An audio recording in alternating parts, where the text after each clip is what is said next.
Hello and welcome to the Gooner Talk, back again with you guys for another show, for another episode of our Raw Reaction series, and specifically the Arsenal news show on a very cold match day morning.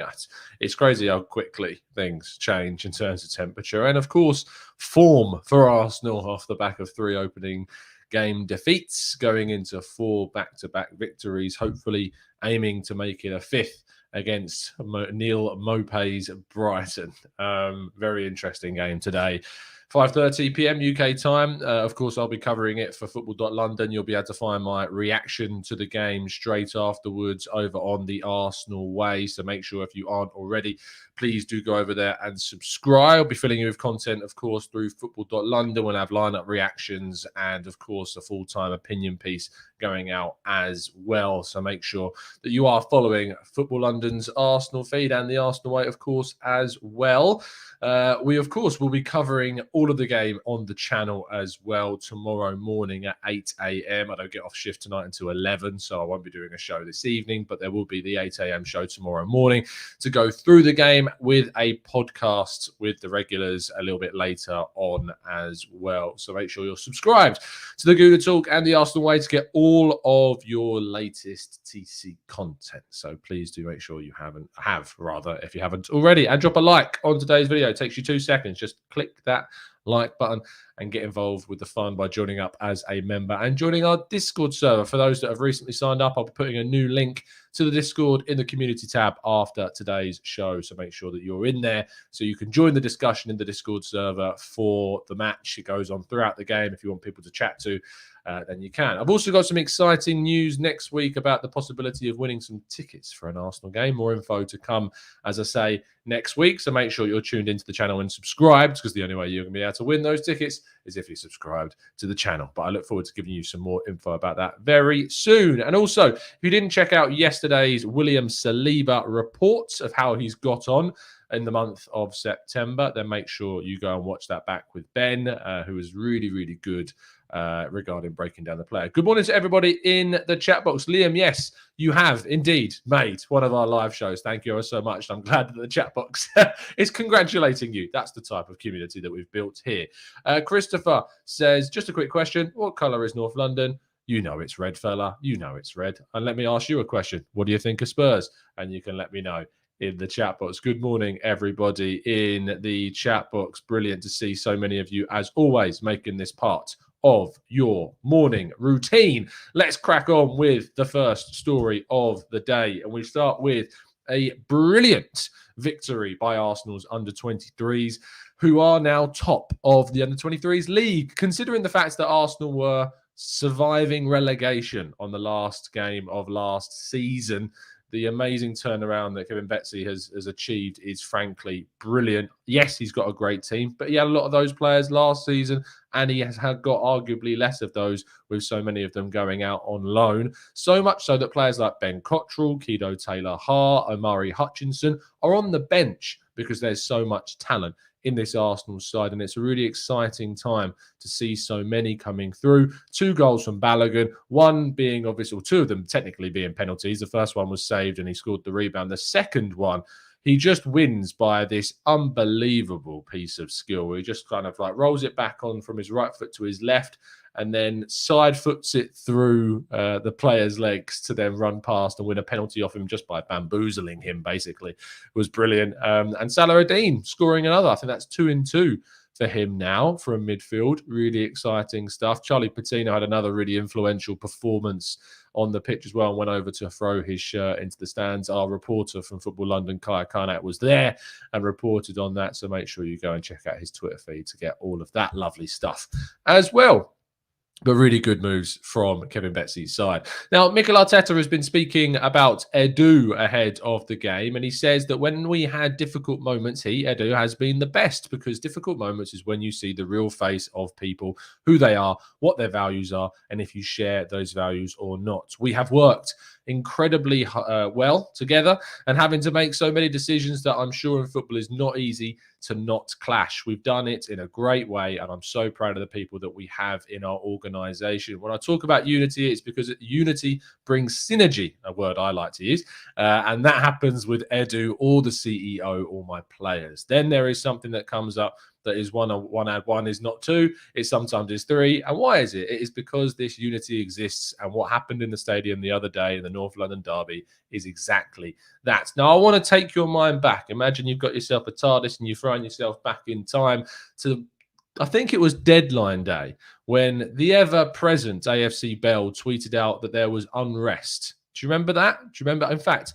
let me do them the credit of finding the actual tweet, because I'm sure that there was a tweet on the final day of the last transfer window. Let's have a look. Let's translate this. A source. No, not that one. I'm trying to find this tweet. I'm sure there was something about there being unrest that would kind of come out in the news. Yes, I found it. So on the 30th of August at 9:39 p.m. UK time, the AFC Bell tweeted saying, in the next few hours, some leaks may appear about one of the prominent personalities in the club, and if the information that will be published is correct, regardless of whether it is right or wrong, there will be a huge question mark on the random way in managing and making decisions at the highest level of the club. Remember that tweet? Well, that, to be honest, could not have been further from the truth, because Arsenal seem like a unified force. It seems like everyone knows exactly what's going on behind the scenes. That was demonstrated with the quick work in getting 6 signings and spending the most of any other previous transfer window to get signings that have all played their part in this early part of the season. All 6 came on or played during the North London derby, and Edu and Arteta could not look in more harmony right now. Sometimes people just want to try and destabilize what is going on, and you should be careful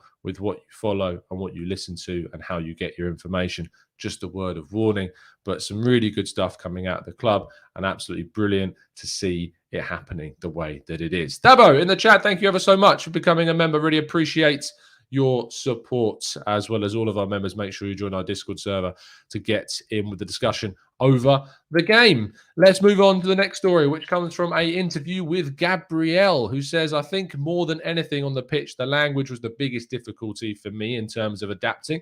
There are a lot of players here who speak French, Portuguese, and Spanish, but in this country, you have to speak English, and that was tough for me. My English still isn't perfect, but it's definitely a lot better than it was, and that's helping me a lot. And obviously we knew that language was always going to be a big thing, especially when you're playing next to a Scottish left back and an English right-sided centre back. He is going to, and an English goalkeeper as well. You're going to need to learn the language to best communicate with those players, and he is learning the language very well at a very quick rate, and I'm sure he's getting lessons nearly every day to try and learn more, because he is getting so much better, and we know how important he is. For me, he was my September player of the month. I thought his impact on the team and the way in which he moved into the side and just transformed our defence was so crucial. Tomiyasu was a very close second, but Gabriel, I just think, has been absolutely brilliant. So fair play to him. Let's move on then to our final story, and it revolves around an article that I put out yesterday morning, I believe, or maybe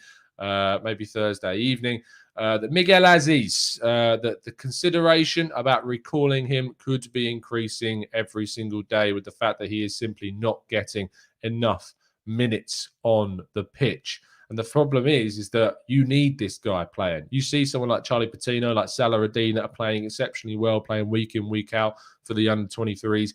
Him not playing is a problem. Him not playing at Portsmouth is an issue. Now he's got an injury, which means he'll be out for a little bit longer. But prior to that injury, he played 59 minutes all this season so far.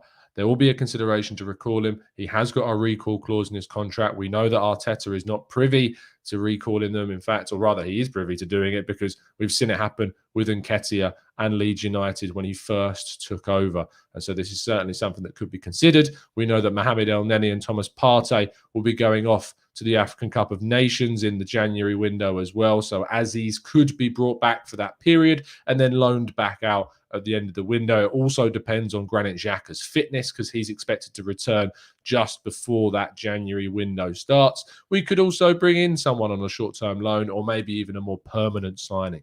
We will wait and see. But that is all of today's news. And so, of course, as always, we do finish with your questions. So if you have a question, a theory, a query, or a thought, throw it into the chat. It's as simple as that. And we'll try and go through as many of those as feasibly possible. But thank you so much, everyone that is tuning in. If you haven't already, please do drop a like on today's video and subscribe to the channel if you are indeed new around here. Thank you very much. I don't know what I'm saying. It's just water, but tasty. Let's go to Nikolai, who says, what would you do? Pepe in a 4-3-3 or just swap with Lokonga? If you watched our preview show, which was earlier in the week, me, Pablo, Ojo, and Dan all agreed with the same exact lineup, and we would all just put Lokonga straight in to the lineup alongside Thomas Partey instead of Granit Xhaka. Keep it the same, keep the balance right, keep the team playing. Yes, Brighton play a very different team, but at the same time, I think it's important that we try and keep consistency, play our best team. And I think this is our best team. Pepe will come off the bench if we need him to, and we can keep the game as is. Let's go to Kunjun, who says, I've watched many videos hating on Mopé leading up to our game this weekend. If it wasn't for Leno's injury and Martinez's form, he wouldn't have received the fee we did from Villa. Mopé, they're two separate points, isn't it? I think with Mopé, I'm not surprised you've seen a lot. I think I mentioned it the other day. There's been some very harsh stuff said about the player. You need to keep abuse to the minimum, but obviously he's a very annoying character, and we know that he likes winding Arsenal fans up. Fingers crossed we can just do the business on the pitch a little bit later on today and silence him and Brighton and put them back in their place. It'd be much, much appreciated. Said says, my theory is that we are winning the league. Well, fair play. That's very, very brave, and respect to it. Mr. Harrison says, we've made some great signings. Good signings. We're starting to find a style of play, and we have a solid youth player coming through. Lots to be excited about. Lots of work still to do. Let's go to Brad, who I've not noticed in the chat. Brad says, do you think Pepe will get any game time this weekend? Off the bench, I think he'll get some game time. I'd be surprised to see him start, but you never know. Arteta ends up surprising plenty of us. We all know very much. EKK says, morning TGT family. TGT gang, make sure you're saying hello to EKK in the chat. Says, glad I caught the stream before it ended. We're glad to have you here, EKK. Christopher says, Tom, any idea how Moller is getting on in Germany? Yes, he suffered with he's had a couple of issues, unfortunately. He's not scored yet. He's only played, I think, 3 games. He had a back issue and he had an infection. So he's not really playing all that much at all at the moment. I had a chat with Kev from Next Generation Arsenal. As you can watch it, actually, we cover the Arsenal youth team for the whole of September. So make sure if you haven't already checked that out, please do. And we had a little bit of a chat off air about Moller. And there's a little bit of a concern because you see Mika Bieref come in and see him doing so well for the youth side. Moller needed that loan. It looked like a decent loan to get him regular minutes in the third tier of German football, but it's not going to plan right now, mainly because of issues off the pitch rather than issues on the pitch to do with fitness and his health. So that's the issue right now. Matt G says, Tom, does Balogun need to go out on loan in January? Depending on our striker situation, depending on what happens with Eddie and Nketiah, I would be very tempted to, yes, send him out on loan. Manu says, talking about players not doing so hot on loan, I really hope we don't recall Reece Nelson. Arne Slot is a great manager who knows what he is doing. I had a chat with some of the guys I know who are working with kind of some podcasts over on Feyenoord, and the fitness team apparently said that he's not fit to play. Like, I know he's struggled with the intensity of the Feyenoord training, but there's apparently a reluctance to even put him in the squad, even though he's technically fit. Apparently he's not yet ready to be included in the Feyenoord squad, which is a bit of a concern.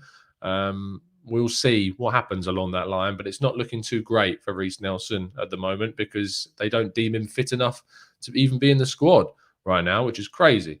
Jonathan says, Tom, what do we know about Jack Henry Francis? What we know about Jack Henry Francis is that he's just signed a new professional contract. You probably saw that from Chris Wheatley reporting it on your Twitter feeds.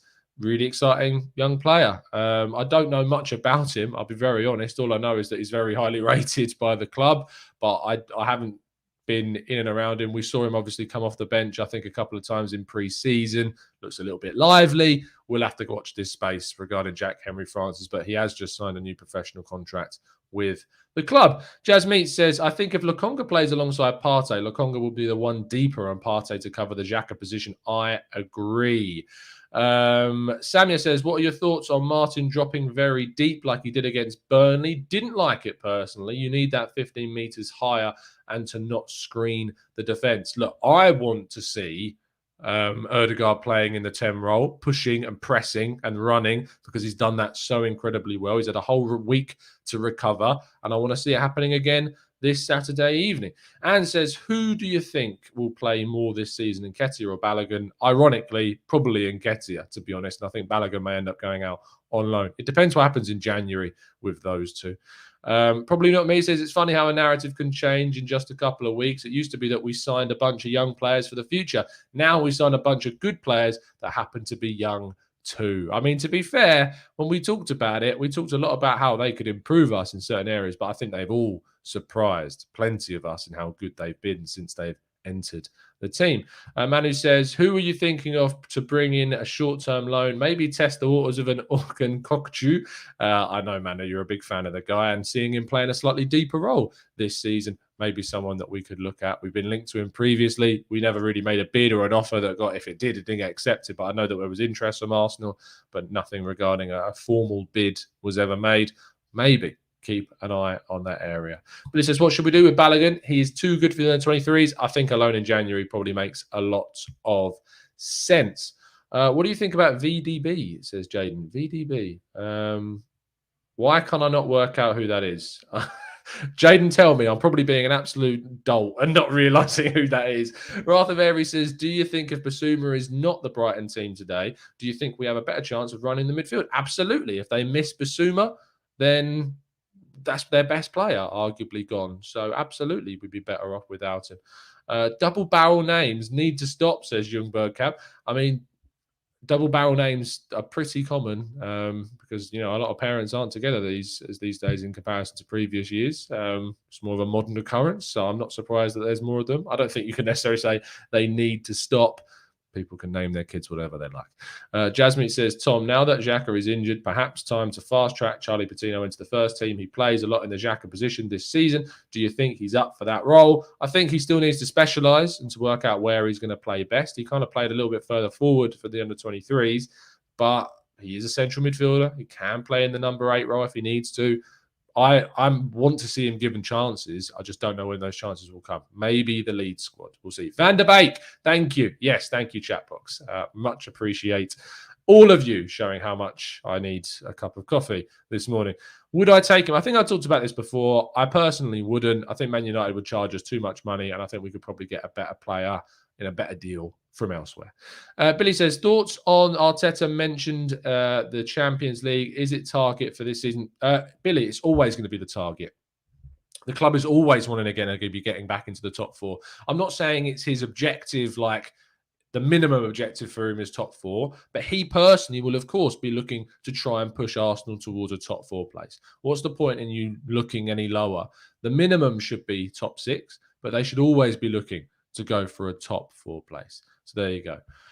Musa, welcome to the live show. Appreciate you taking the time to make it part of your routine today. So there you go. Rotherberry says, I would take Van der Beek as he is not playing at Man United at all. I'm just worried about the price that Man United would charge us, to be honest, for a player that's still a bit of a risk considering how he's gone. Jasmine, I actually prefer tea. I don't know why I said coffee. It's because I've been hanging around with Chris. I say hanging around with. When you work with Chris Davison so much, his mannerisms fall onto you a bit, and he's a big coffee drinker. So I think that's probably why I've started saying coffee when I don't even drink it. Olu says, Ødegaard is a hybrid of a 10 and an 8. He drops deep with the right work ethic. Top player. Katie says, Nketiah turned down Crystal Palace personal terms. We had agreed a fee. He shouldn't get more game time than Balogun, who is our future. Nketiah shouldn't get more minutes than Martinelli and Balogun. I agree with you, Katie. Gameboy says, hi, Tom. What is the news about Kroenke? Oh, yes. Thank you for reminding me. I actually missed that. So Stan Kroenke has ranked in the bottom 5 most popular Premier League owners, according to a new study. You will be surprised to hear. It's barely news, is it? Because obviously he's going to get ranked. And he's been named as one of the league's least popular owners in a survey conducted by Free Bets. The survey ranks Gunners owner 16th amongst Premier League clubs, with Everton, Newcastle, and West Ham United and Southampton. I'm surprised that Everton, if you remember Everton's owner, I think he's still Mashiri, who was previously involved with us, and Usmanov's involved with them as well. And they're ranking even lower than us. So that's interesting. Possibly the fact that Everton did hire Liverpool manager Rafa Benitez might have something to do with that. Newcastle, I'm not surprised about. West Ham, I mean, West Ham have been doing very well recently, but they've always had issues with David Gold, etc. So we'll see if that changes. Southampton's ownership have really dropped the ball on their club. They are looking awful right now. They are a club that really had loads of potential, had a lot of good signings, continue to replace with really good players, and have just really dropped the ball on their club this season. And they're one of my favourite three actually to go down. Norwich, Burnley, and Southampton are my three favourites this year. And I really would be shocked to see Southampton stay up, to be honest. So there you go. Let's go to Musa, who joined us for a live chat. So I better answer one of your questions. Says, do you think Arsenal Women's can win the Champions League? I think they can win the league at the moment. Champions League is always going to be tough. There's so many really good European women's teams out there. You got obviously Lyon, we know, are a massive side. Barcelona, I think, won the last one, if I'm not mistaken. Women's Champions League winner 2021. Was it Barcelona? It was Barcelona. They beat Chelsea 4-0. So yeah, I thought they'd beat. I know Chelsea got to the final, but Chelsea had been dominating English women's football for a while, for a couple of seasons, 2 or 3 years. And I think now that Arsenal have managed to make a few decent signings and have managed to keep. I was gutted when we lost Van der Donk because she's great, but we managed to keep Mia Dimar, which is always going to be a tough one because, for my money, she's the best female player on the planet. And if you're not winning a title and if you're not competing for the Champions League, you would want to move on. So it was a big, big plus that we were able to keep Mia Dimar in this season.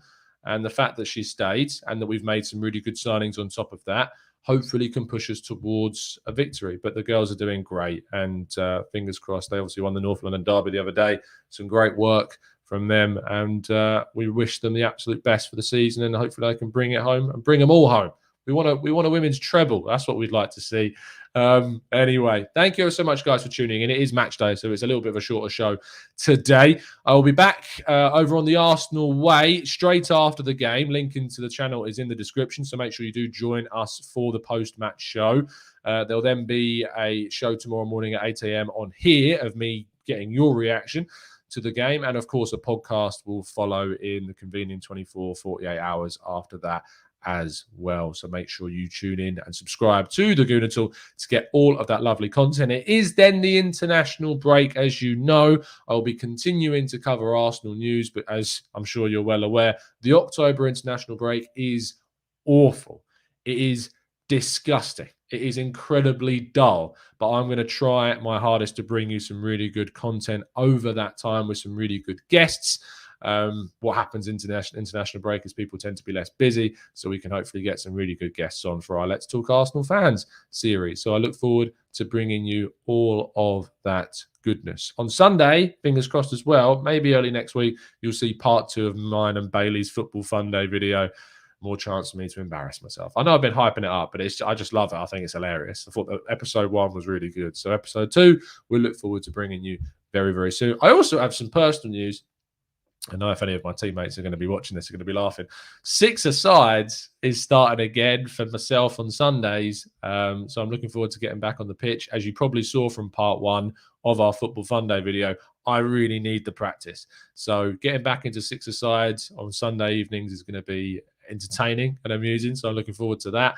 And I was considering even filming some of it to try and either do it for the Arsenal Way content or maybe some funny content here to, like, you know, I will see what happens, but any chance to make some content, we'll try our best. It's been an absolute pleasure, guys, to speak to you, as it always is. We will see you, as I said, tomorrow morning at 8 a.m., but you can join me straight after the game over on the Arsenal Way. Link to it is in the description. Drop a like, subscribe to the channel. See you very soon. And as always, up the Arsenal. Come on, you Gunners.